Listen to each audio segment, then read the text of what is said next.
Hello and welcome everyone to our 10th MACRA info session under this iteration of the Measures Management System contract. I'm Brenna Rabel and I oversee education and outreach on this project.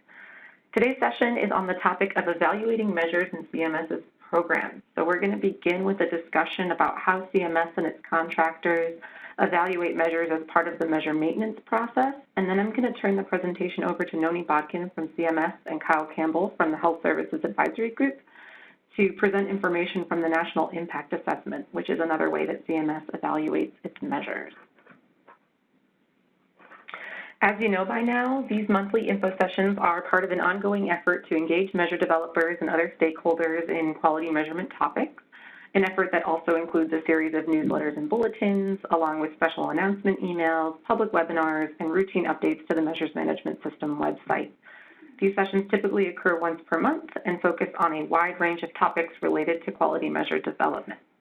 Before we jump into the presentation, I do want to cover a few housekeeping items. First, today's session is being recorded. Second, all participants will be muted during the call. We're going to have an opportunity for Q&A at the end, during which lines will be unmuted for questions. You probably also know that at the beginning of the session that we'll use the hand raise feature for questions. We can reshare instructions for using that feature later on during the Q&A period. And then finally, presentation slides from today's session are going to be posted to the MMS website at a later date, so stay tuned for that. So here's the agenda for today's session. As I said, we're going to begin with some background about the measure maintenance phase of the measure lifecycle before talking about how measures are evaluated during that phase, and then we'll turn the presentation over to the impact assessment discussion, which will include a description of the methods and findings. All right, so here's a quick refresher on the measure lifecycle. As you can see, there are 5 phases. There's conceptualization, which is where the life cycle begins. This is when an important issue or need is identified in research to determine if and how to develop a quality measure to address that issue. Then there's specification, which is where that initial idea really becomes a measure. It's the point at which a measure developer fleshes out the measure details and thinks about how the measure could actually be calculated and tested. And then that leads us into testing, which is where a measure is first evaluated to determine whether it meets the criteria for use in a program. So information from testing usually leads to refinements in the measure specifications, and then those refinements may be retested. So in other words, it's an iterative process between specification and testing. The next phase is implementation.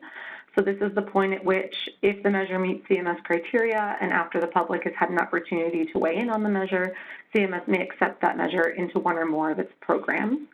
And then the last phase, the one that we're going to spend time on today, shown here and in the blueprint as measure use, continuing evaluation, and maintenance, which I'll refer to today as measure maintenance, is this phase that encompasses everything that measures undergo once they're implemented in a program. And you can see some of those, that some of those key activities are updating and comparing against the business case, doing gathering stakeholder feedback, and doing additional analysis. And so this is what we're going to talk about in some more detail today. So during this last phase of the measure lifecycle, measure developers use a continuing evaluation process to determine whether measures in use continue to meet CMS criteria. Findings from various associated monitoring and evaluation activities are reported via 3 basic types of measure maintenance reviews. There's annual updates, comprehensive reevaluations, and ad hoc reviews. So obviously, given its name, the annual update is conducted each year, and these updates ensure that the various codes used within the measure are updated when the code systems change. That said, annual update is also the time to review and address any stakeholder feedback that may have been received about the measure specifications or scientific acceptability. Comprehensive reevaluation occurs every 3 years, and it's probably, as is probably obvious from the name, this is a more in-depth and thorough review, the requirements of which closely mirror the measure development process. So the comprehensive reevaluation process ensures that the CMS measures continue to be of the highest caliber, and all of that happens over the course of about 9 steps, which fall into 3 basic phases. Gathering information generated since the measure's development or since the last comprehensive reevaluation, whichever one occurred most recently. evaluating the measure and recommending action based on the evaluation, and then approving and implementing that action. So these steps are required for all measures in use. Ad hoc reviews, on the other hand, are reserved just for instances where there are significant unforeseen problems with a given measure. For all of these reviews, there are 5 possible outcomes for all the measures, which are listed here. So if a measure is retained, then CMS will keep the measure active with its current specifications and potentially minor changes. The measure may need to be revised, in which case the maintenance contractor would update the measure's current specifications to reflect new information. If the measure is retired, then CMS will cease to collect or report the measure indefinitely. So this applies to measures that are not owned or maintained by any measure steward. If it's necessary to retire a measure from a set, then they would consider that there may be other replacement measures to complement the measures in that set. And then if the measure is suspended, CMS is opting to temporarily cease to report that measure. So data collection and submission may continue as directed by CMS, but it won't be reported. This option may be used by CMS for topped-out measures where there's a concern that rates may decline after data collection or reporting ceases. And then finally, a measure can also be removed, in which case that measure is no longer included in a specific CMS program set for one or more reasons. But this doesn't imply that other payers or purchasers or programs should cease using a measure. Okay, so as they did during measure development, measure developers, TEP members, and other stakeholders involved in measure maintenance work toward ensuring that sound measures can be used to drive healthcare quality improvement and to inform consumer choice. So during measure maintenance, the measure developer must continue to evaluate the measures and provide strong evidence that the measures are constructed in a sound manner and continue to add value to quality reporting programs. So these 2 steps help CMS ensure that its measures continue to be of the highest caliber and that they retain their NQF endorsement if they are endorsed. So once NQF has endorsed a measure, the measure developer supports ongoing maintenance of endorsement of that measure if it's part of the scope of work for that developer. And that means being responsible for being familiar with NQF's current measure endorsement maintenance processes described on the NQF website. NQF's endorsement maintenance processes are designed to ensure that NQF continues to endorse only measures that meet current evaluation criteria. And though NQF endorsement maintenance reviews are separate from CMS MMS maintenance reviews, they are aligned. And so the figure on this slide really depicts the way that those 2 processes parallel one another. So CMS scheduled maintenance reviews are in the top row with the parallel NQF maintenance submissions listed as sub-processes below. So the measure evaluation criteria during maintenance are the same as those applied during measure development. There is importance or the extent to which the measure focus is evidence-based and important to making significant gains in healthcare quality where there's variation in or overall less than optimal performance. So this encompasses 2 sub-criteria. There's evidence, which refers to the strength of the evidence on which the measure is based, and then performance gap, which refers to the extent to which the measure is addressing an important gap or area of need. There's also scientific acceptability, which is the extent to which the measure produces consistent and credible results about the quality of care when implemented. So this encompasses the sub-criteria of reliability and validity, which we've talked about in previous info sessions. And then feasibility refers to the extent to which the specifications, including the measure logic, require data that are readily available or could be captured without undue burden and can be implemented for performance measurement. And then finally, usability and use, which refers to the extent to which the potential audiences are using or could use performance results for both accountability and performance improvement to achieve the goal of high-quality, efficient healthcare for individuals or for the population. So evaluation during maintenance should also document how the measure is performing compared to the trajectory that was projected in the business case during measure development. So throughout the measure evaluation process, developers update the justification for the measure and any changes to the technical specifications to determine that aspects of care included in the specifications continue to be highly important to measure and report and supply meaningful information to consumers and healthcare providers and drive significant improvements in healthcare quality and health outcomes. It must also demonstrate that data elements, codes, and parameters included in the specifications are the best ones to use to quantify the specific measure, and that data collection still doesn't cause undue burden on resources or staff. And then finally, it has to demonstrate that the calculations included in the specifications represent a clear and accurate reflection of the variation in the health outcome of interest or the quality or efficiency of the care delivered. So the measure evaluation criteria and sub-criteria are detailed in the blueprint, which also contains a blank measure evaluation report. The measure evaluation report is how developers can report their findings from their evaluation efforts to CMS. So as such, measure developers are expected to submit a separate measure evaluation report for each measure to CMS during maintenance. So this includes one recommending the disposition of a measure after a comprehensive reevaluation or after an ad hoc review, or when completing an annual update. So also when completing the measure evaluation report during maintenance, the current rating of each sub-criterion would also be compared to what was reported in the prior evaluation. So switching gears just a little bit, I want to step away from the measure level evaluation and updates that CMS does for all its measures and turn now to program level updates that CMS undertakes. So measures are evaluated within the program annually to ensure that the portfolio of measures in a given program still aligns with CMS priorities and that the measures continue to align with and advance the goals of that program. So as an example, the IPPS rule outlined the removal criteria that you see here. So there's like factor 1, which is referring to those topped-out measures where measure performance among facilities is so high and unvarying that meaningful distinctions and improvements in performance can no longer be made. So the topped-out criteria that CMS adopted are that a measure is topped out if there's a statistically indistinguishable performance at the 75th and 90th percentiles, and the truncated coefficient of variation is less than or equal to 0.1. But then there's also like factor 2, that the measure doesn't align with current clinical guidelines or practice. Factor 3 is that a measure can be replaced by a more broadly applicable measure, so something that works across settings or populations. Or a measure that's more proximal in time to the desired patient outcomes for that topic.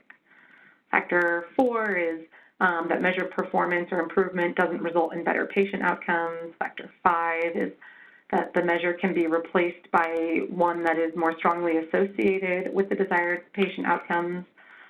Factor 6 is measure collection or public reporting leads to negative unintended consequences other than patient harm. Factor 7 is that the measure is not feasible to implement as currently specified. And then factor 8 is the costs associated with a measure outweigh the benefit of its continued use in the program. So any measure can be proposed for removal from that program if it's found to be associated with any of those factors, which ensures that at both the measure level and the program level, the measures used in CMS programs continue to drive progress toward improved healthcare quality. All right, and with that, I'm going to turn the presentation over to Noni Bodkin from CMS to introduce the impact assessment, which represents yet another way that CMS reviews and evaluates the measures that are in use in its program. Thank you, Brenna, and good afternoon, everyone. I am the Contracting Officer's Representative for the CMS National Impact Assessment of Quality Measures Project. And first, I just want to thank our Battelle colleagues for inviting us to be with you today. And I will give just a few words of introduction. First, I want to just set the background that the Impact Assessment Project carries out work that is statutorily required under the Social Security Act, Section 1890A. And this work is to produce and publicly post a triennial report that represents the assessment of the quality and efficiency impact of measures in CMS reporting programs. So what we want to do today to follow up on the excellent measure evaluation overview that Brenna has presented for us, we will share with you the background on some of the methodology and highlights of our most recent CMS Impact Assessment Report that was posted by March 1 of last year, 2018. So next, I'd like to introduce Dr. Kyle Campbell, who is Vice President for Pharmacy and Quality Measurement from our Health Services Advisory Group. And Kyle is also the Project Director for our Impact Assessment work. Kyle, we appreciate you joining us today, and I'll turn the presentation over to you. Thank you so much, Noni, and thank you. I want to echo Noni's comments, thanking Battelle for this opportunity to share this important work with our colleagues. So as Noni mentioned, our objectives for today are really to provide you an overview of the project background and objectives, talk about the strategic approach and where the impact assessment fits into some of the other activities that Brenna has presented on. We'll review with you at a high level the methods and then cover some of the key findings from the 2018 impact report. The statutory authority for the report, as Noni mentioned, is covered in Section 1890A, and it does require that the Secretary conduct an assessment of quality and efficiency impact of the use of endorsed measures. This was established in the first report in 2012, and then it's required triennially after that. So we have assisted CMS with the production of the 2012, 2015, and most recently the 2018 report.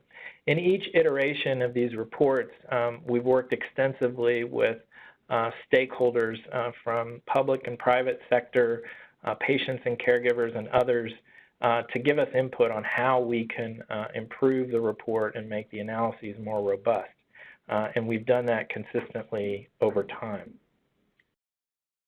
So in terms of the objectives, there's really four overarching objectives. The first one that you would imagine, which is front and center, is to meet the requirements of the statute, right? So assessing the quality and efficiency impacts of the measures. The second thing, though, is we really want to use the report as an opportunity to inform CMS, colleagues within other federal agencies, our patients and families, our clinicians, on the progress towards achieving goals and objectives related to the CMS quality priorities. Third, we hope to inform policy on measure development, selection, implementation, and gaps. And fourth, we're working actively to build infrastructure and methods to support CMS efforts to assess impact. As you can imagine, looking across the reporting programs for the 2018 report, there are 24 reporting programs, a multitude of quality measures. This is a big data exercise and does require some infrastructure in terms of period of record results from various measure reporting programs. So this strategic approach, I think, really outlines nicely where the impact assessment fits in. So Brenna talked to you a lot about the measure evaluation process, which is the base of the pyramid and is really fundamental to everything that happens above that. We really need to make certain that the measures that we have in the reporting programs are important, they're feasible, they're scientifically acceptable, and they're usable. And then, as she also talked about, program evaluation occurs at sort of the middle level, and there we're really interested in the selection of measures that will most benefit patient outcomes. We're also interested in comparing clinicians and providers and determining, which providers are doing really well and which providers need improvement, and then maybe how the program can better be designed to achieve the outcomes that CMS is looking for. The impact assessment is really at the 30,000-foot level, which is above the program evaluation, and looks broadly across all the included reporting programs and says, how are we really doing at moving the needle in the national healthcare system? So we're looking really at national rates, what's going on with regard to disparities across the reporting programs, what's been the impact to patients and cost in terms of the implementation of use of these measures, and we want to try to align that with the quality priorities that CMS has, including the Meaningful Measure Initiative.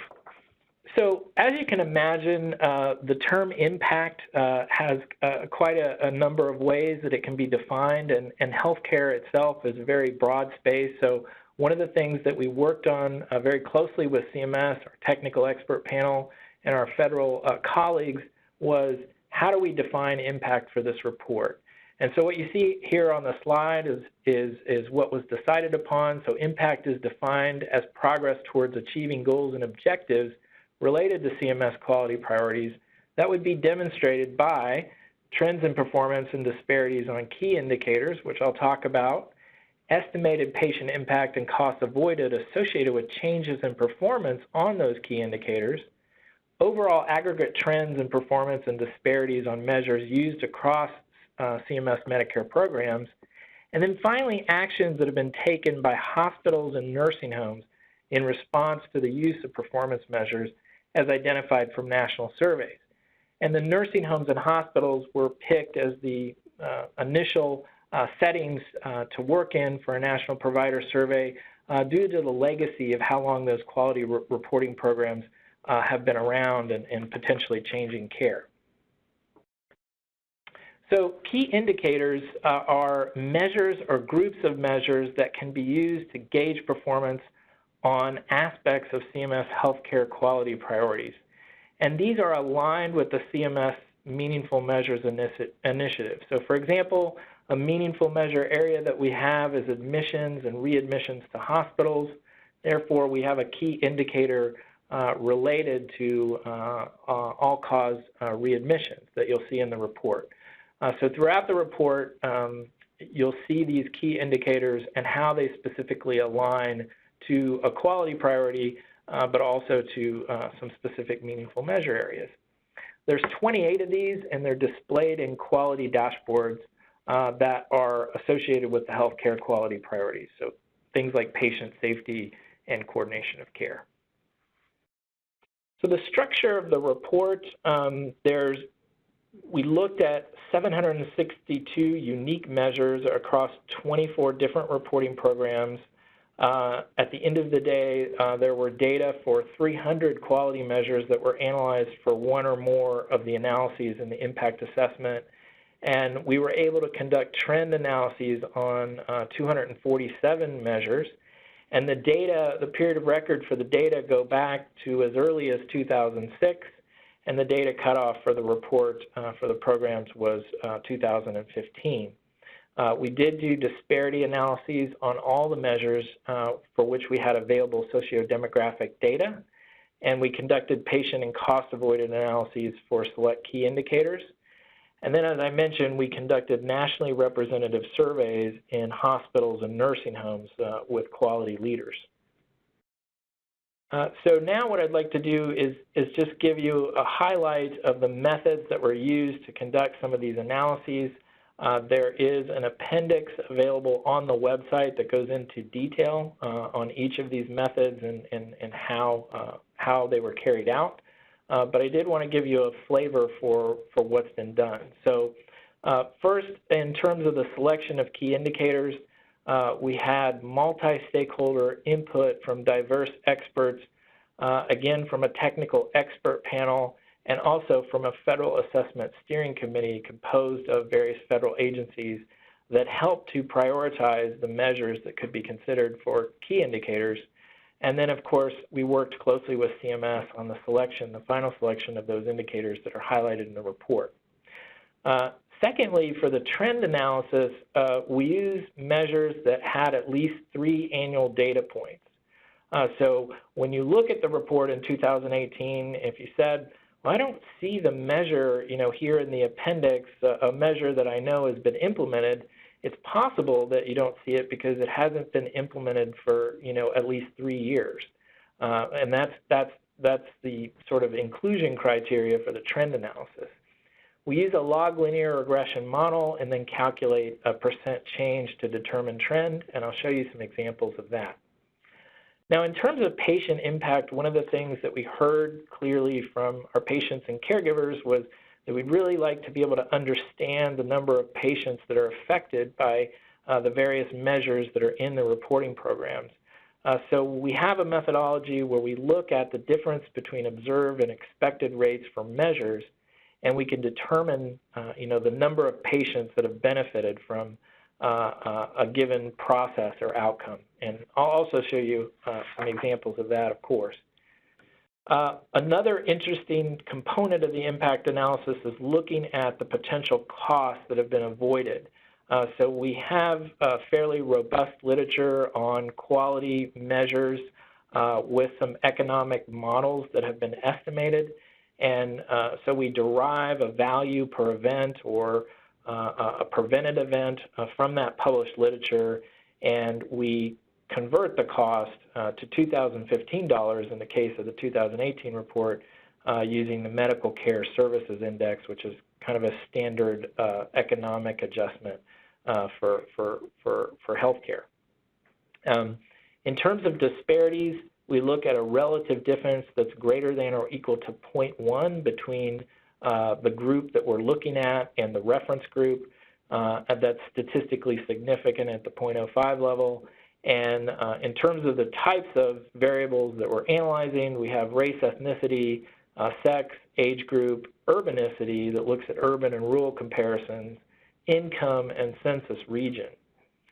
And then finally, we looked in a nationally representative sample that we did the surveys of quality leaders. And in the nursing home setting, we had approximately almost 1,200 nursing homes participating with us. And in the hospital setting, just a little over 1,300 nursing homes that participated in the survey. Next slide. So now we can get to the results. This is how the results are presented for the key indicators in the various chapters of the report. We have what we call a quality dashboard. In this case, there are two key indicators listed here: controlling high blood pressure, which is NQF 18, and hemoglobin A1C poor control, which is NQF 59. What you see in the first column are the programs for which this measure is currently being reported. So here we see that, and this refers to the legacy systems, we have PQRS and physician value modifier, we have Medicare shared savings, and Part C. And then the second column shows the average annual percentage change. So if we're going in the right direction, that icon shows up as green. If the measure is stable, the icon shows up as amber. And if we were going in the wrong direction, which fortunately here, none of the measures we show you are going in the opposite direction, that indicator would show up as red. The third column has the number of providers that have been included in that particular measurement. So you can see, for example, ACOs, there were 392 ACOs. For the physician measure there, for high blood pressure, it was 292 group practices. And then the next column over is the number of patients that are in the sample for that measure. And then you'll see the subsequent columns giving you a baseline result in year and a most recent result in year. The final column shows what we hope is the achievable result if we were able to really push quality at the national level. So that uses what's called an achievable benchmark of care to take a look at the distribution of performance between providers in the measure and try to move the needle towards higher performing providers. So that's what you see in the achievable result. Next. If you look globally across all of the measures that we analyzed in the 2018 report, you can see that the majority of outcome and process and all of the structural measures showed improvement. We had a relatively smaller number of outcome and process measures that were stable, meaning that there was no annual percentage change over the time that we examined. And then we did have some measures that were, in fact, declining. So a couple examples, just to give you an idea. We had measures that were rapidly improving. So, for example, the rates for screening for clinical depression and follow-up plan, that particular measure improved by 60% for clinician group practices between 2013 and 15, and the rate doubled for accountable care organizations in that same period. Conversely, on the other side, the rates for colorectal cancer screening in the PQRS physician-based modifier program declined. Now, what this translates to in terms of the patient impacts and costs avoided, these are the key findings from the impact assessment. And first, we can kind of walk through the patient impacts that have been estimated for the key indicators. So from 2006 to 2015, we saw approximately 670,000 additional patients that may have had controlled blood pressure. We had 510,000 fewer patients with poor diabetes control, 12,000 fewer deaths following hospitalization for heart attack, 70,000 fewer unplanned readmissions, 840,000 fewer pressure ulcers among nursing home residents, and nearly 9 million more hospitalized patients that had a highly favorable experience with their hospital on the CAHPS measures between 2008 and 2015. Now, these quality gains, in some cases, and we're able to estimate it, translated into potentially significant costs avoided at the national level. So the highest actual cost avoided for measures related to medication adherence.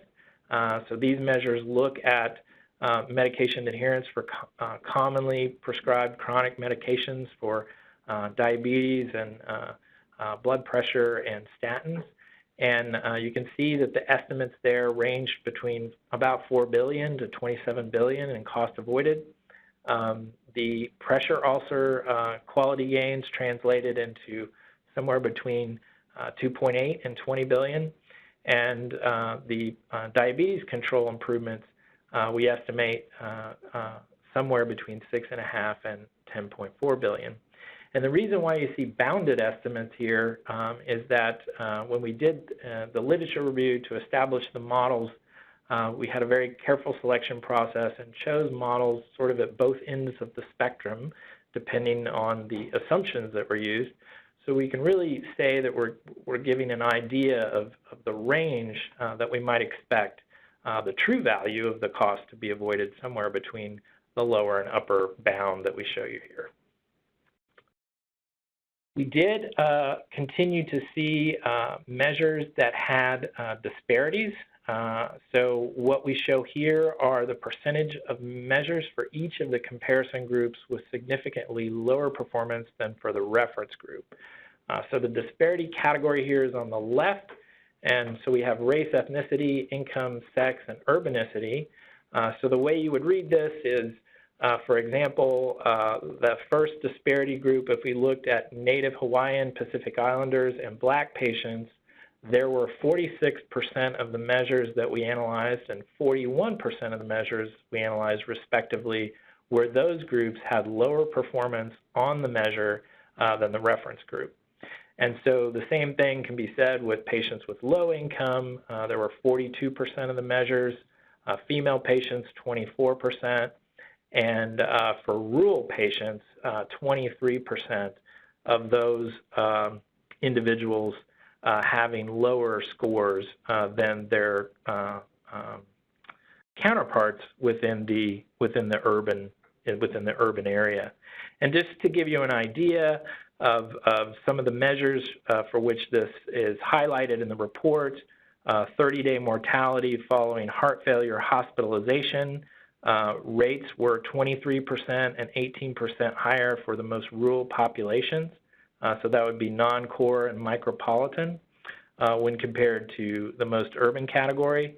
And talking about medication adherence, the measure rates for medication adherence for the diabetes medications, approximately 36% lower for Hispanics in the Medicare Advantage population, and 66% lower for Black patients in prescription drug plans when compared to the white reference group. So now we'll move on to the results for the national provider surveys. The providers in both the hospital and nursing home setting suggested that CMS measures were clinically important and that the performance on the CMS measures reflected improvements in care that both hospitals and nursing homes had made. So that's 90% and 83% of the hospitals and nursing homes. And again, the vast majority of hospitals told us that they should be held responsible for performance on CMS measures. So when combining yes and mostly yes, we see about 89% of hospitals and 81% of nursing homes suggesting they should be held accountable for CMS measures. We asked hospitals about the improvements or changes that they were making in relation to CMS measures, and nearly all hospitals, 99%, had made at least one change to improve performance, and the average hospital made approximately 74% of the changes. The average nursing home made about 60% of the changes. And just to give you an idea of what those improvements look like, for hospitals, the ones that they considered to be most useful for improving quality included the adoption of standardized care protocols and focusing specifically on quality improvement for targeted measures. And in the nursing home setting, they also cited quality improvement initiatives around specific measures most frequently, but they also suggested that institution of interdisciplinary rounds had made a difference in their work in the nursing home. On the other side, in terms of barriers, 30% of hospitals and only about 12% of nursing homes had barriers to reporting. This included things like difficulty with changes in measure specifications and limitations of their electronic health record in the hospital setting. And for nursing homes, the primary barrier that was noted was staff understanding of the measure specifications and applying the measure specifications correctly. In terms of barriers to improving performance, the majority of hospitals and nursing homes indicated that they had barriers to improving performance on CMS measures, and the most frequently cited barriers included changing frontline clinician behavior and a difficult patient mix. That was the same in the nursing home setting. However, the nursing homes also experienced high rates of staff turnover, and they cited that as barrier to their being able to improve performance. So as with all studies, our study has some limitations that we want to highlight for you. First, the quality improvement gains that have been highlighted in the impact assessment report cannot be solely attributed to the implementation of quality measures, and these were based on the available data from the quality reporting programs and CMS contractors who help to provide these data. We recognize that there are many local and federal and nonprofit organization initiatives in quality, and so we recognize that the gains that you see from the impact assessment report can't be solely attributed to the measure implementation itself. Secondly, the attribution and quantitative analysis regarding the factors that contributed to the measure performance rate changes we observed were beyond the scope of the assessment, and we're hoping that other researchers, we make the data available through the appendices and measure developers as they do their measure evaluation, that some of those factors contributing to measure performance we'll hear about through other means. And finally, quality measurement is a key component of most quality improvement efforts, and it's likely that measurement contributed to at least some of the observed improvements characterized in the report. You've probably heard if you don't measure it, you can't improve it. And so I think that's really what we're trying to say here. If the measures didn't exist, it's very unlikely that we would have seen all the improvement that we did across the report. So with that, I'll go to the next slide just for some concluding remarks. So we think the evidence in the report suggests that CMS quality measures have likely contributed to improvements in national health care. The key indicators that have been selected with multidisciplinary, multi-stakeholder input, we think are vital to providing high-quality care and improving outcomes. And the National Provider Survey findings, at least in the nursing home and the hospital settings, indicate that quality leaders there recognize the importance of quality measures. that they have been actively making changes in care in response to those measures to attempt to improve care. However, there are some barriers that remain both in regards to reporting measures, but also improving performance on those measures that are in those various programs. So with that, I do provide you on the next slide with a reference link to the report. Again, I'm very thankful for the opportunity to share these findings with you. On the next slide, there is contact information for myself and Noni. We'd be happy to take any questions that you have about the report. And if there's any time for us to take any questions today, I'd be happy to do that as well. So thank you very much. Great. Thank you, Kyle, and thanks, Noni. At this time, the phone lines will be unmuted for questions. Please remember to mute yourself if you're not talking to help us keep background noise to a minimum. If we do get too much background noise when we unmute the lines, we're going to have to remute folks and then just limit questions to the WebEx chat and Q&A features. As a reminder, you can also use the hand raise feature, and then we can call on you to ask your question. So we've already received a few questions via the Q&A chat feature, but I will pause for a moment in case anyone on the phone would like to voice a question. I'm not, like...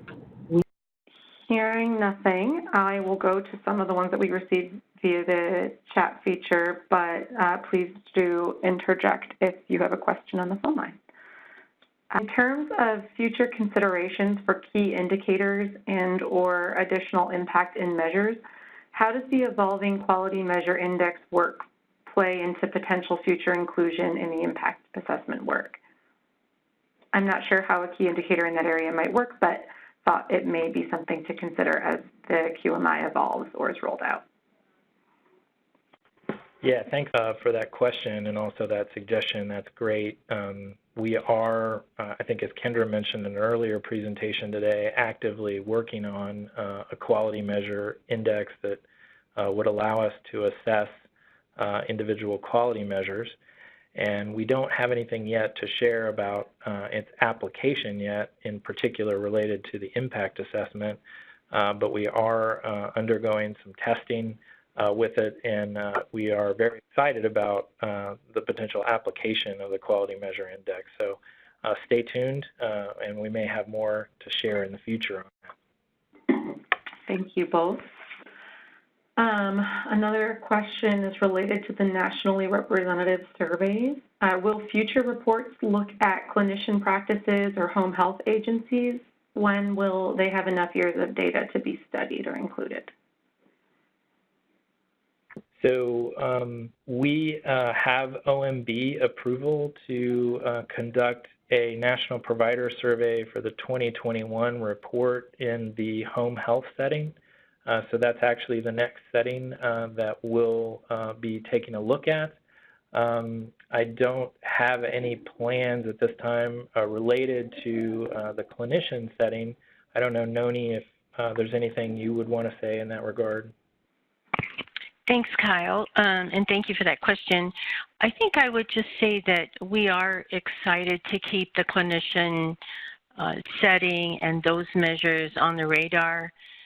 We've had, as you know, under the MACRA 2015 law, we've had some really great innovations and basically transformation of the way we're measuring quality and value in our reporting programs. So some of those measures, the PQRS measures, have been in place for a while before that program was sunset and then, you know, transformed to MIPS. So it's great to hear your interest in that, and we look forward to sharing, you know, developments in the future. Thanks. Great. Thank you, everyone. We just got another.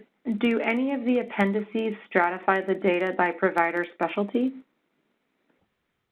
They do not at this time stratify by provider specialty, but that is something that we could take into consideration for production of future reports. So I appreciate that comment.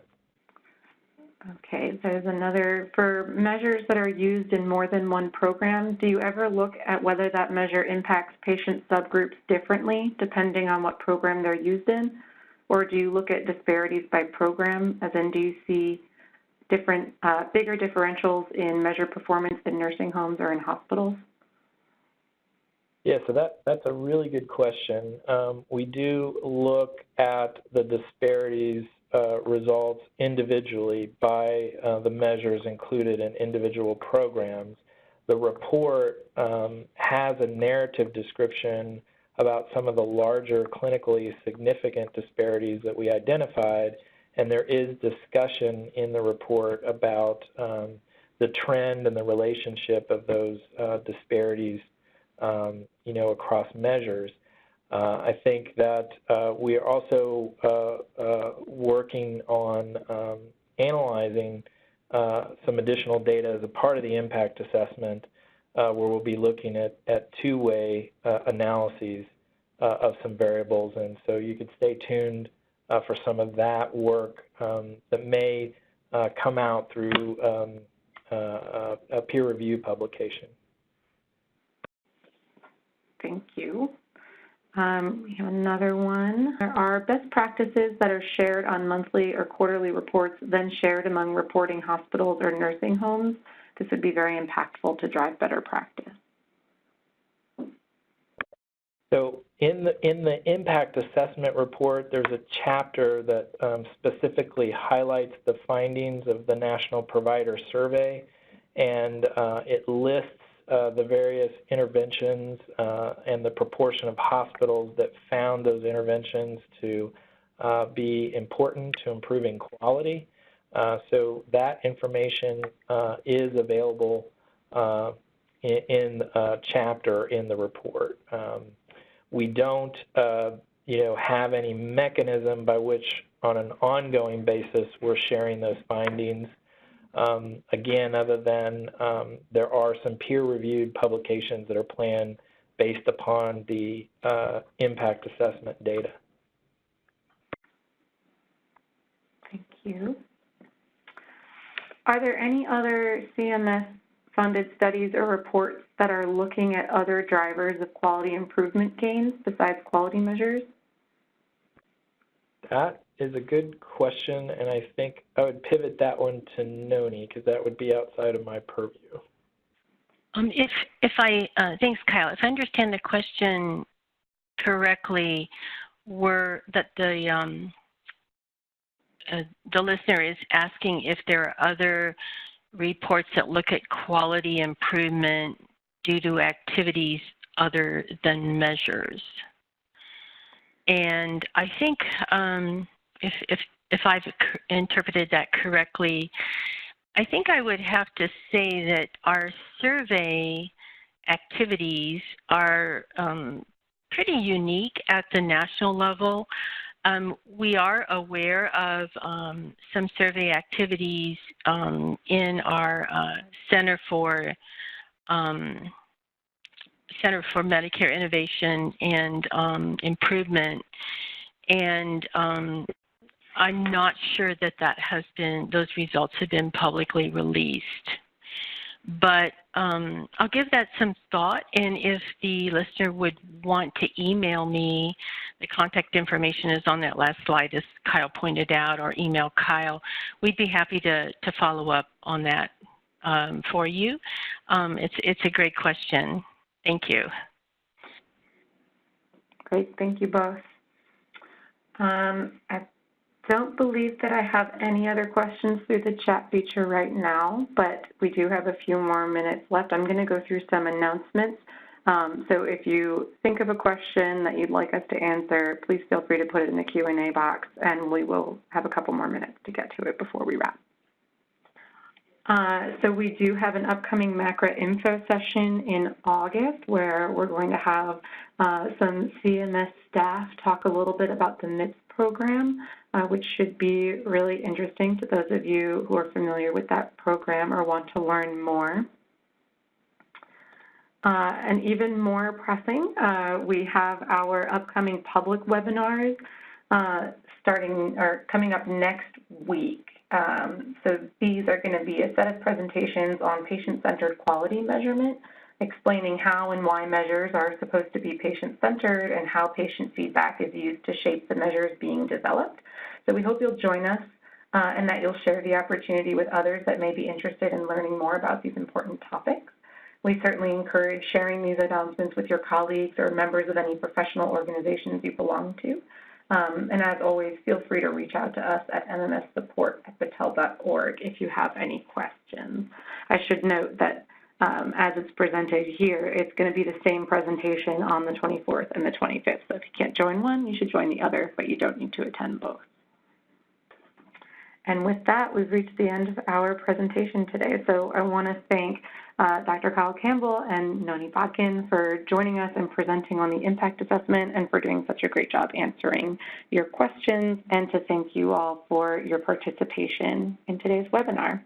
We hope you'll join us next week for the public webinars or next month for the upcoming info session. Have a great day, everyone.